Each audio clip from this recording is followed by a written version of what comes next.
নমস্কার বন্ধুরা, Malavika kitchen with village ফুডে আপনাদের সবাইকে স্বাগত জানাই। আশা করছি বন্ধুরা আপনারা খুবই ভালো আছেন এবং ভালো থাকবেন, এই কামনা করি আমি। আজ আমি আপনাদের সঙ্গে আমের একটি জবরদস্ত জিনিস বানিয়ে দেখাবো। আপনারা ভাবছেন হয়তো চাটনি বা আচার বা মোরব্বা, কিছুই নয়। এই ভিডিওটি প্রথম থেকে শেষ পর্যন্ত দেখতে থাকলে আপনারা কিন্তু খুব সহজভাবে বুঝতে পারবেন এবং বাড়িতে আপনারা বানিয়ে নিতে পারবেন। এবার আমরা গাছে থেকে আম পেড়ে নেব। আম গাছের গোড়ায় চলে এসেছি একটা ধজি বাড়ি নিয়ে। আর আম গাছটা বন্ধুরা দেখুন একদমই কিন্তু ছোট, এবছরই নতুন ফলেছে। আর এই দেখুন এতটাই গরম পড়েছে, আমি দেখাতে পারবো কিনা জানি না। এই দেখুন দুটো আম কিন্তু গাছে পেকে আছে। এই দেখুন, এই দেখুন। বাবা অঙ্কিত তাড়াতাড়ি করে গুড়িয়ে নিচ্ছে, মানে আমটা এতটাই মিষ্টি। এই দেখুন পাখি কিন্তু ফুটো করে দিয়েছে, মানে খেয়ে নিয়েছে। এ বাবা দুটো যায়। এই দেখুন বন্ধুরা এতটাই এই পাকা আম, মানে এই আমটা আপনাদের দাদা মানে খেয়েছিল, এতটাই মিষ্টি। আঁটি ফেলে গাছটা করেছিল, বেশি দিন হয়নি, 5-6 বছরের গাছ কিন্তু এর মধ্যে ফুলে গেছে। আর এতটাই মিষ্টি, এই দেখুন এবছর মনে হয় না পাকা আম গাছ থেকে পেড়ে খেতে পারবো। অঙ্কিত বলছে আমি খুব আশা করেছিলাম পাকা আমটা খাবো, ও তো এখন একটা আছে পেড়ে নাও। গন্ধ শুনে বুঝতে পেরেছি, গন্ধ শুনেছো? এটাও ভালো কিনা জানি না। অঙ্কিত বুঝে ভালো, এইটা ভালো আছে, ভালো আছে, এটা ভালো আছে। হ্যাঁ এই দেখো এত গরম পড়ে গেছে, এবার কিন্তু প্রায় গাছেই কিন্তু আম সব পাকতে শুরু করে দিয়েছে। অঙ্কিত অনেক আশা করে বলেছিল যে মা আমি মোটে খেতে পারবো না, যাই হোক একটা হয়েছে অঙ্কিতের জন্য। যাও অঙ্কিত চলে যাও, গাছে থেকে আম পেড়ে নেব।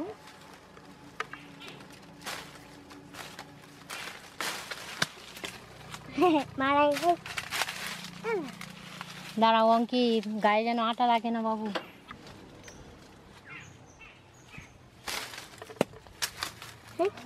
হ্যাঁ হ্যাঁ, এ বাবা হাতে আটা লেগে গেছে। এইভাবে আরও কিছু আম পেড়ে নেব। আমি যে জিনিসটা আজ বানাবো সেই জিনিসটা বানাতে গেলে কিন্তু আমটা একদমই ফ্রেশ নিতে হবে। আমি এই গাছ থেকে দুটো আম পেড়ে নিয়েছি, 3টে মোট পেড়েছিলাম, অঙ্কিত একটা নিয়ে চলে গেছে। আর বাজার থেকে এই 3টে কেনা আম, মোট আমার 5টা আম এখানে আছে। ওদি এই পাকা আমটা একটু কাটো দেন। কাটবো? হ্যাঁ, এই গরমে একটু করে খেয়ে দেখিয়েছে। এই বছর যা শুরু করেছে, মোটে খেতে পারবো কিনা কে জানে, সব পাখিরাই মনে হয় খেয়ে নেবে। এর মধ্যে ভালোভাবে পাকেনি, তার মধ্যে পাখিরাই খেয়ে নেবে।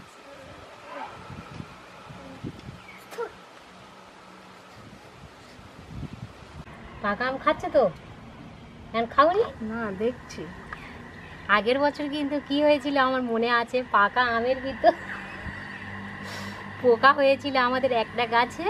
কাঁচা অবস্থায় ভালো ছিল, যেই পেকে গেছে চাল পোকার মতো সাদা, তাই এটাও তো একদম পেকে গেছে। তাই আমের মধ্যে তো চাল পোকাই হয়, তাই ভালোভাবে দেখছি। আমি বলছি আগের বছরের মধ্যে কি আবার পোকা হয়েছে নাকি, দেখে ভালো। খাওয়ার সময় ওইসব কথা সত্যিই বলতে নেই। এতটাই মিষ্টি বলে সত্যি পাখিরা খাওয়া শুরু করে দিয়েছে, এতটাই মিষ্টি। এত মিষ্টি, খুব সুন্দর। বন্ধুরা বলছি, বাজারে থেকে আপনারা যদি পাকা আম কিনে খান অবশ্যই কিন্তু দেখে খাবেন, অনেক সময় কিন্তু পোকা থাকতে পারে। খাওয়ার সময় এই সব কথা বলতে নেই, সত্যিই কিন্তু এই রকমই হচ্ছে। প্রত্যেকটা ফলের মধ্যে কিন্তু এখন এই সব দেখা যাচ্ছে, প্রতিটা ফলের মধ্যে পোকাই থাকে। আমগুলো ভালো করে ধুয়ে নিয়েছি, এখানে একটা গামছা নিয়েছি। এবার আমগুলো ভালো করে মুছে নেব। আর এই জিনিসটা বানাতে গেলে কিন্তু কাঁচা আম কিন্তু অবশ্যই প্রয়োজন। পাকা হবে না, পাকা আম হবে না, না পাকা আম হবে না। হ্যাঁ, ভালো করে মুছে নিয়েছি, এবার একটা পাত্রের মধ্যে রেখে দেব।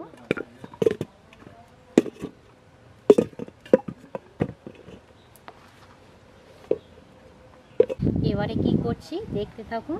এই ভিডিওটি আপনারা কেউ কেটে কেটে দেখবেন না, প্রথম থেকে শেষ পর্যন্তই দেখবেন, তাতে কিন্তু আপনাদের বাড়িতে বানাতে খুবই সুবিধা হবে। আর যে সকল বন্ধুরা এখনও পর্যন্ত নতুন, প্লিজ চ্যানেলটি সাবস্ক্রাইব করে পাশে থাকবেন। প্রথমত আমি আমের বোঁটাটা কেটে নেব।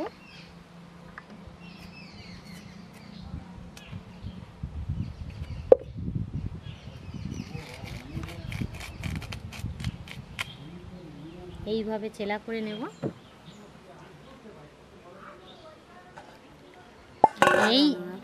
এই চেলাটাকে আমি 3 ভাগে ভাগ করে নেব।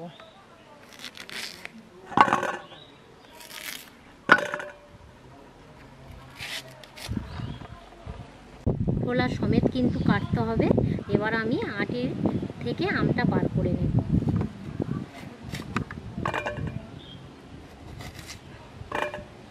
এই যে কালোটা দেখা পাচ্ছেন কিছুই নয়, আমের ভিতরের আটিটা, এটা নেব না, পরে কিন্তু আমরা লবণ দিয়ে খেয়ে নেব। এই চেলাটা ছোট আছে বলে আমি এটা 2 ভাগে ভাগ করে নেব।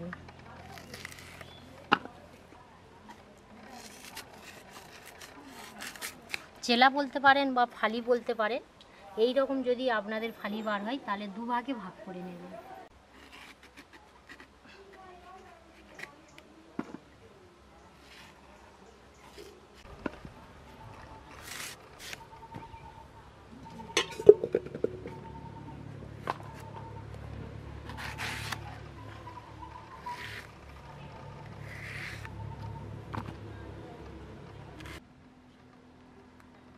এইভাবে সব ফালি করে কেটে নিয়েছি। এবারে উনুনটা জ্বালিয়ে দেব। উনুন জ্বালিয়ে একটা উনুনের মধ্যে কড়া বসিয়ে দিয়েছি। কড়ার মধ্যে আমি এই রকমই পাত্রের আমি 1 পাত্র জল দিয়ে দেব, মানে গামলি, 1 গামলি জল দিয়ে দেব।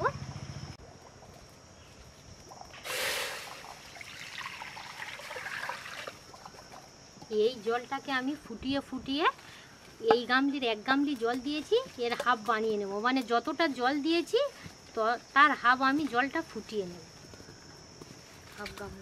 হাফ গামলা হয়ে যাবে। এবারে আমি চাপা দিয়ে দেব।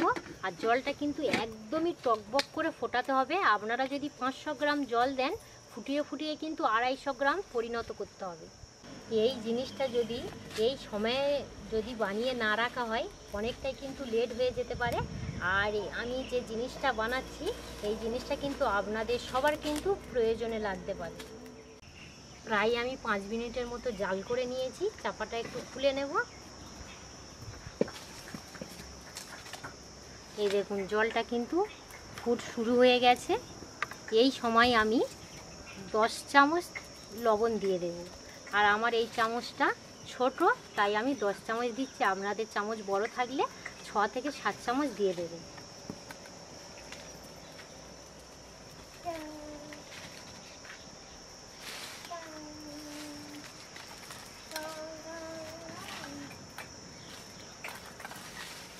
নয় 10 মাপটাও কিন্তু ঠিক হয়ে গেছে।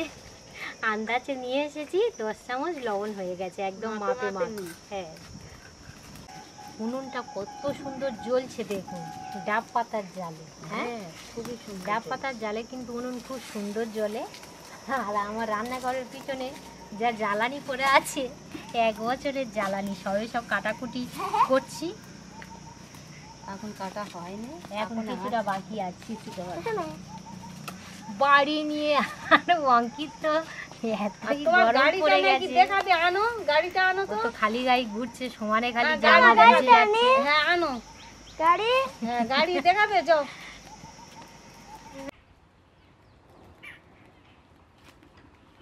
অঙ্কিত খেলনা নিয়ে রান্নাঘরে চলে এসেছে।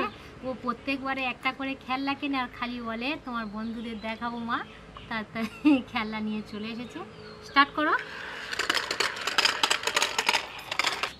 আর দুটো, হ্যাঁ দুটো দিয়েছে, আর দুটো দিয়ে দাও।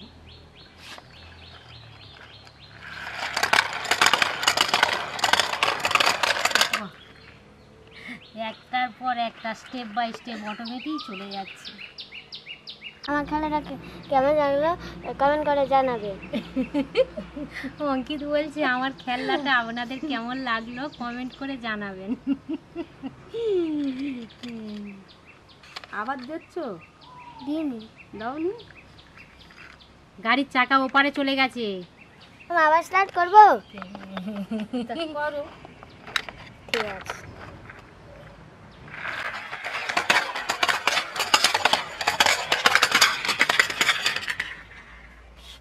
অনেকক্ষণ প্রায় ফুটিয়ে নিয়েছি, এবার চাপাটা খুলে নেব।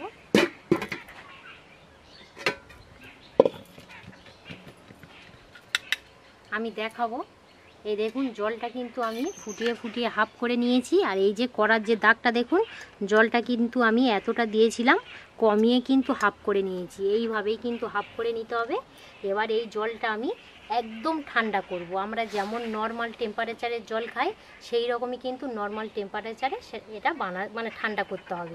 আজ আমি বানাচ্ছি কাঁচা আম কিভাবে 1 বছর সংরক্ষণ করে রাখতে পারবেন। খুবই সহজ ব্যাপার, কোনো কিন্তু রাসায়নিক বা কোনো কেমিক্যাল, কোনো ওষুধ বা কোনো ফ্রিজ লাগবে না। একদমই কিন্তু বলা যেতে পারে বিনামূল্যে কাঁচা আম কীভাবে সারা বছর সংগ্রহ করে রাখবেন।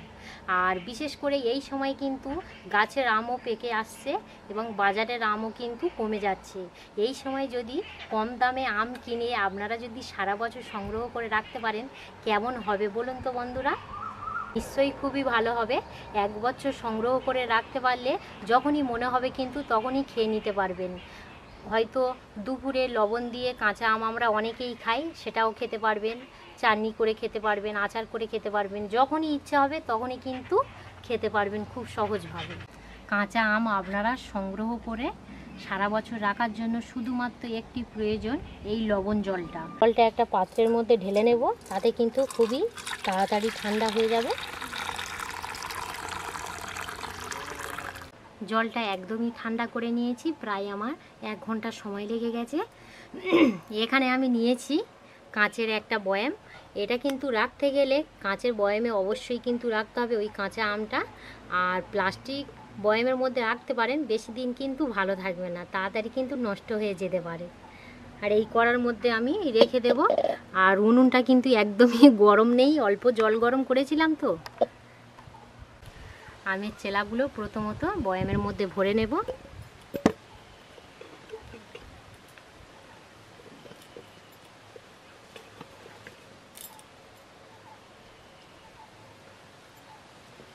বয়ামের মধ্যে কিন্তু আমের ফালি ভরে নিয়েছি।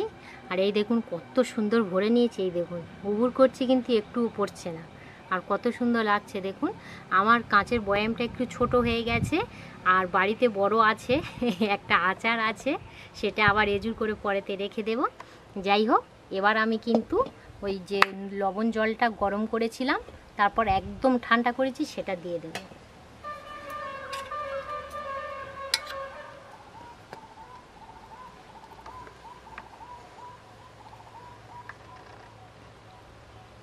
ঢালো, ঢালো, একদম কিন্তু মুখোমুখি দিতে হবে। মুখোমুখি হয়ে গেছে, হয়ে গেছে। আর দেবে না তো? না, আর দেবো না। ভালো করে মুখটা আমি চেপে নিয়েছি। আর এই দেখুন কত সুন্দর লাগছে দেখুন। আমার মতো যদি আপনারা একই পদ্ধতিতে কাঁচা আম বাড়িতে সংরক্ষণ করে রাখতে চান সারা বছরের জন্য, খুবই সুন্দরভাবে কিন্তু রাখা যাবে। আর এই ভিডিওটি এখানেই শেষ করছি। আপনাদের এই ভিডিওটি ভালো লাগলে অবশ্যই কমেন্ট করে জানাবেন। আপনারা সবাই ভালো থাকবেন, সুস্থ থাকবেন। এতক্ষণ আমাদের সঙ্গে সময় কাটানোর জন্য আপনাদের অসংখ্য অসংখ্য ধন্যবাদ জানাই।